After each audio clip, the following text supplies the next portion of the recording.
Retro. Welcome back to Iconic Sonics. My name is Danny Ball. I'll be your host. We've got a great guest for you today. Chris Gunther from Charting Hoops is here. We're going to be talking all about how good the NBA is, meaning how much talent there is in the league. Chris and I are both under the same assumption that this is the most talented the NBA has ever been. He's going to talk analytics. We're going to talk Instagram followers. Believe it or not, we're going to talk about signature shoes. We've got a great conversation for you. Before we get into that conversation with Chris, I want to plug our Instagram at iconic_sonics. Next week, the NBA Board of Governors meeting is taking place in Las Vegas. Adam Silver has said that expansion will be on the agenda, and we'll have all the updates and breaking news for you over on Instagram, as well as some podcasts around it. But make sure to give us a follow, turn on those post notifications so that you don't miss any of the news. One last plug for social media before we have Chris on. We're also on YouTube now. Iconic Sonics Podcast as our YouTube channel. Be sure to subscribe, leave us a like, drop a comment. We'd really appreciate the support. And without further ado, let's get right into this interview with Chris Gunther and how talented the NBA is. All right, ladies and gentlemen, I've got a great guest today. Chris Gunther from Charting Hoops is here. He is a friend not only of the program, but a friend to me. Chris, how are you doing? Doing great, Danny. Thanks for having me. It's great to be on here chatting hoops with you, as always. Yeah, it is. And Chris has a lot that he's been working on. He's got Charting Hoops. That has been one of his main focuses. Chris, tell us about what Charting Hoops is, how you found your way, and what drove you towards basketball. Sure. Yeah. So with Charting Hoops, my goal is really to make basketball numbers fun. There's a lot of day-to-day coverage of the NBA and WNBA out there. I actually looked at it recently, and there was one publication in particular that published 10 words for every dribble that was dribbled in the NBA Finals. So there's a lot of coverage out there. And so rather than add to all of that, I try to take a little bit of a step back and put things in more of a historical context, more of a pop culture kind of framing. I do use a lot of analytics and a lot of charts, hence Charting Hoops.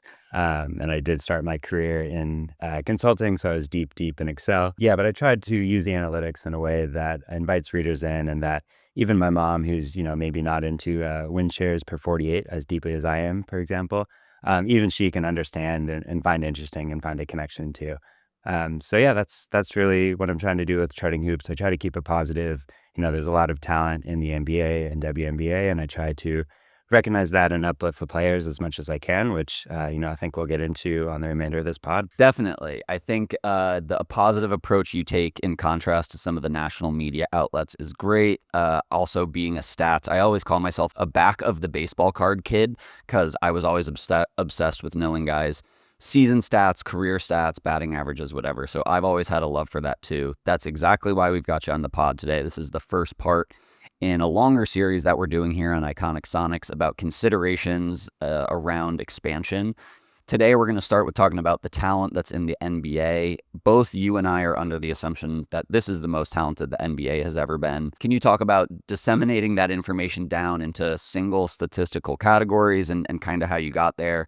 And then let's go ahead and start jumping into some of the names that are on that list and just how talented the league is. Yeah, absolutely. I think, the first place is just watching the games and seeing the incredible level of talent, both at the kind of top end players, but also just down the bench. You saw that a ton in the finals matchup this year with the Thunder and Pacers and all the contributions they got from all their players, some of whom most fans probably wouldn't even have heard of at the beginning of the year. So from a statistical point of view, I actually looked at the work of a fellow Substacker, Austin Cornels, over at Butterflies on Substack.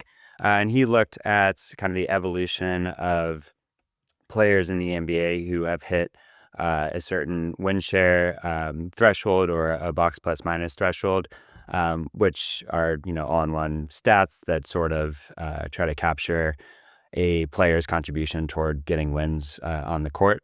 I looked at players with a, significantly above average win share per 48, sort of a great season kind of level. That resulted in a list of about 32 players we'd consider stars on the court based on the stats. Sort of coincidentally, LeBron was the 32nd player on that team, and I think we can agree that even at age 41, he's still contributing to winning basketball on the court. So that was kind of the starting point for defining what a star was based on just the on-court stats. And yeah, there's some no doubt stars in that list. You got Shea and Jokic way ahead of everybody else. But then you also got Giannis, Butler, Halliburton, and a bunch of other kind of no-brainer stars.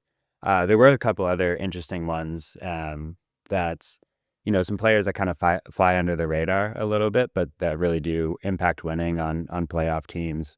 So one interesting grouping there was basically all the Cavs starters, Jared Allen, Evan Mobley, Darius Garland, all above that statistical threshold. You also got some big men that are playing off of an all NBA guard who might, draw more of the attention, but they're critical to their teams. These are guys like Zubats, who I know a lot of voters consider for all NBA this year. Hartenstein, who was a major key in the Thunder's run throughout the whole season when he was healthy, and Gobert, who people love to hate, but is always top of the list in the stats. And then one other interesting grouping there was what I'm kind of calling like feisty guards. Some are undersized, some are long and lanky, but all of them play hard and really impact winning. So you got Peyton Pritchard and Derek White on the Celtics, Men Thompson holding Steph Curry to 3 points and basically making life hell for everyone he's guarding. Josh Hart, putting up triple doubles and pulling down incredible rebounding numbers for a guard. So guys like this. Yeah, that's great. One of the names that popped out on that list was Pirtle, who, if he hadn't just signed the massive contract that he signed, I think it might have stuck out even more. But it's a great place to start, right? I think this is a list of, like you mentioned, there absolutely are the SGAs and the Jokic's that are light years ahead. But then it really does kind of group those guys that you think of as winners and as truly like impact players, right? And you have the numbers there to back it up. The other thing that I know we were talking about is that there's also a list of guys that are just all-stars. And while being an all-star isn't the highest of honors in the NBA, to the fans, and especially to a casual fan, that is something that matters. And I know that some of the names that kind of popped up on there were guys who need to be healthy, like a Paul George or an Embiid or a Kyrie Irving. There's also names like Chris Paul that pop up on that list. I believe after you added in multiple-time All-Stars, that number of 32, which is the perfect number for this study if we're looking at possibly adding 2 teams, and I would also agree that LeBron is a great cutoff place. That would mean, in a perfect world, there's 1 star for every team in that top 32. After that, we added in 19 more, you added in 19 more names of multiple-time All-Stars to get us to a number of 51. What else can you kind of talk to about that? I know that kind of is exactly what you were talking about with charting hoops of it's not just numbers. You also have to add in the pop culture side of it, and making an all-star team, for better or for worse, does matter to the casual fan. What do you kind of have to add there? Yeah, absolutely.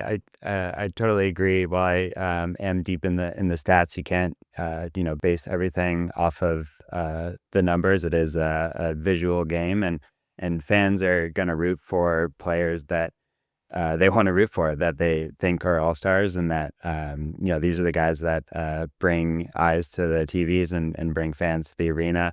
So just running down that list a little bit, there were some surprising names that didn't clear that win share threshold, but that I think we would definitely consider stars who attract fans to the game. So these are guys like Anthony Edwards is probably the biggest one. James Harden is another one, all NBA guy. And maybe not in the playoffs as much, but definitely a star in the regular season. Trae Young, Devin Booker. So these are guys that we would definitely consider stars in the league, and that are incredibly talented, top of the talent pool in the league. Totally. I don't think anybody in Seattle would be complaining if Anthony Edwards was somebody that we started to build the franchise around a few years from now.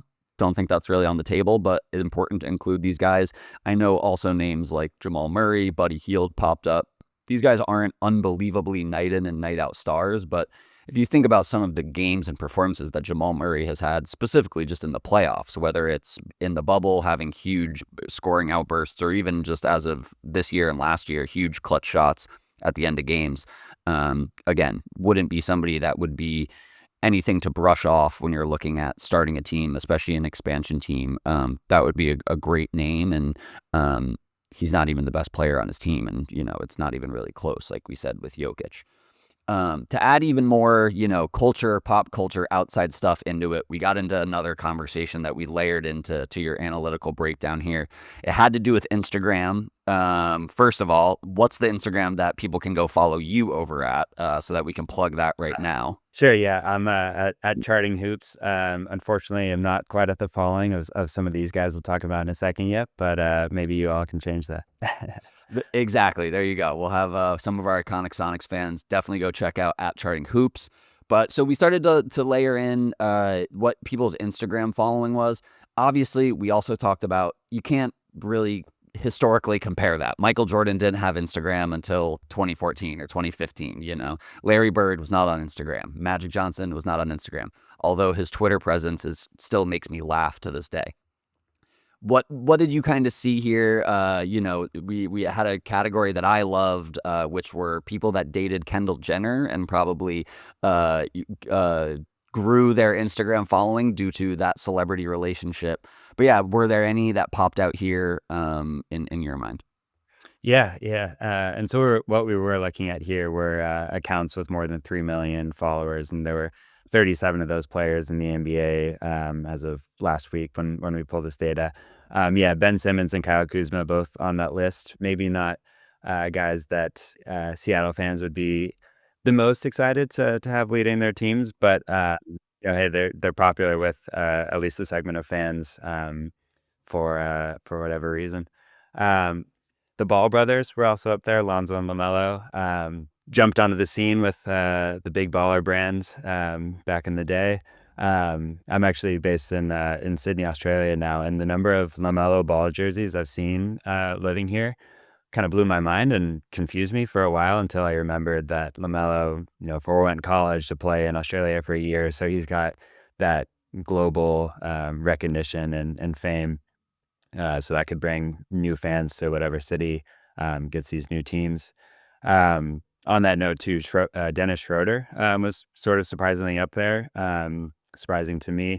But again, I think that global recognition and people watching him dominate in FIBA and then wanting to see him, live up to the same level in the NBA. The last one that we have to mention because he is the number one guy that you would want to start a team with, and that's Victor Wembanyama. He somehow slipped through the stats and the All-Stars and the other list that we've compiled so far, but obviously he is the guy that any expansion team would want to build around. Definitely. It's a great point you make about LaMelo. I forgot the Australian stop on his journey there before he got to the NBA, and that's a really good point.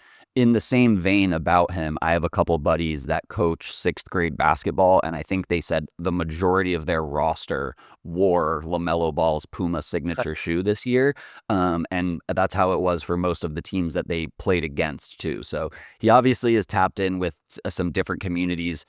He's definitely not tapped in with the analytics community. They don't super love LaMelo Ball's game. But again, I think that's the larger conversation that we're having here is he obviously has a fan base. And I think when it comes to an expansion franchise and when it comes to talent in the NBA, yes, there's the on-court stats, but there's also on-court style. There's also off-court style, which I think, to the Ben Simmons and Kyle Kuzma point, they're favorites of league fits that are posting their pregame outfits, which probably also helps their Instagram following. I can't say that it helps the winning on the court, but having something that's interesting and guys that are interesting in the league, there's no shortage of, and that's kind of what we just went through. I had a conversation last week with David Aldridge about how quickly an expansion team could be competitive, right? You crunch some numbers on first years for expansion teams that don't look so great, but then you also kind of found out they turn it around pretty quickly and they can make the playoffs. Let's talk about what you found looking at the success rate of expansion franchises in the NBA. Yeah, sure. So looking back at the new teams that have joined over the last 40, 50 years, typically it's not a great start. The teams win anywhere from 15 to 20 games or so. So we're looking kind of Wizards Jazz territory in the first year, but I think whatever new city gets this team can withstand that sort of level for a couple of years. It'll just be exciting to root for basketball in their hometown again. But yeah, it does turn around fairly quickly, and teams can kind of build toward being contenders or at least making the playoffs within call it 4 to 6 years is typically what we see. There are exceptions. Obviously, the Grizzlies took a little bit longer, and they actually had to move to Memphis before making the playoffs. But most teams are competitive within, call it half a decade. And I think that might actually be even dropping a little bit. I know you had David Aldridge on last week talking about this, and how the new CBA and the second apron and all of that impacts team building and make it harder for teams to keep their stars together. And on the flip side of that is that it makes it easier for other teams to kind of swoop in and pick up those stars. So you could see a Seattle team in year 3 or 4 get somebody like Damian Lillard, who obviously waived and stretched by the Bucks. So somebody like that in a couple of years who a team just can't afford to pay could land on an expansion team like this and really kind of supercharge them. And while I am no GM myself, just because I've played NBA 2K, I have played as the Sonics multiple times and added them as an expansion team. One of the strategies that I always have is to try and find those toxic contracts as well. And I think that's another byproduct of the CBA and the second apron or hard cap, whatever you kind of want to label it. But, for example, if Seattle had a team right now, I can imagine that they might want to talk to the Phoenix Suns and see if they can't take Bradley Beal off the books. Seattle's not a bad place to live. I think Bradley Beal might enjoy it. He's got a no trade clause, so he would have to like it to go there. But if they could take that, they'd also probably get, albeit limited, draft capital back from the Suns. But that's another expansion franchise route that we have seen teams go, is they'll try to take toxic assets and be able to give relief to the team who wants to get that contract off their books. And in return, they'll get draft capital for the future, which obviously doesn't make you great in the short term. If anything, it probably hurts your team having a Bradley Beal be maybe the main focus. But he's going to pour in a ton of points. He's going to put on a show for the people that are in the seats. And then, a year or 2 or 3 down the line, you could be looking at some really good draft picks and some really promising talent. I think one other thing that's worth mentioning here too is the example in the WNBA that's going on right now with the Golden State Valkyries. They are currently at 500 last time I checked, which is on pace to be one of the best expansion teams in U.S. professional sports, maybe outside of the Vegas Golden Knights. But I think they're really showing that you can have a successful team and compete with the top teams in the league without really any stars. I concede Kate Martin has a lot of TikTok followers, but I don't think anybody would have necessarily considered her a star last year in her role in the Aces, but she's really emerged as a star alongside Tiffany Hayes and Kayla Thornton, and that team is blowing everyone's expectations out of the water, and I think is maybe an aberration, but also a positive sign for expansion just generally across leagues. One other thing we did talk about off air, and I wanted to talk about here too, and in the same regard to guys that are stars but maybe don't have the on-court talent, was these random guys that have sneaker deals, and it kind of relates back to our Instagram point about just trying to draw up interest. And I'm by no means saying that Brandon Pajemski is a franchise player. We were going back and forth talking about Andrew Wiggins having a shoe. You knew that Aaron Gordon had a shoe. I didn't know that he had one. Just talk to me about how you feel about the NBA and in general kind of growing, and guys like this are getting signature sneakers. If Brandon Pajemski has a signature sneaker, I think I loved all the analysis that you did, Chris. If he's got a signature sneaker, I feel like the NBA is probably big enough to have 2 more teams. Yeah, no, that's a great point. I mean, obviously it's a big decision that these brands are making to pour their resources into a player like Brandon Pajemski or an Aaron Gordon with 361. And so if the brands are doing the analysis and coming out saying, hey, this is worth it, we think this guy is a star, can be a star, is going to continue improving, and we want to put our brand behind him, I think that's a great sign for that player and yeah, for the league overall, that there's these guys that can command that even down the bench. And yeah, overall, I mean, I just think the NBA is more talented than ever. There's a bunch of stats that show that, but also these sort of off-court things may not always have, the NBA may not always have the ratings that people want to see, but I think as you've talked about on previous episodes here, it's the talk of the water cooler. There's so much drama, so many interesting storylines. I'm not short of content to cover on Charting Hoops. There's just so much interesting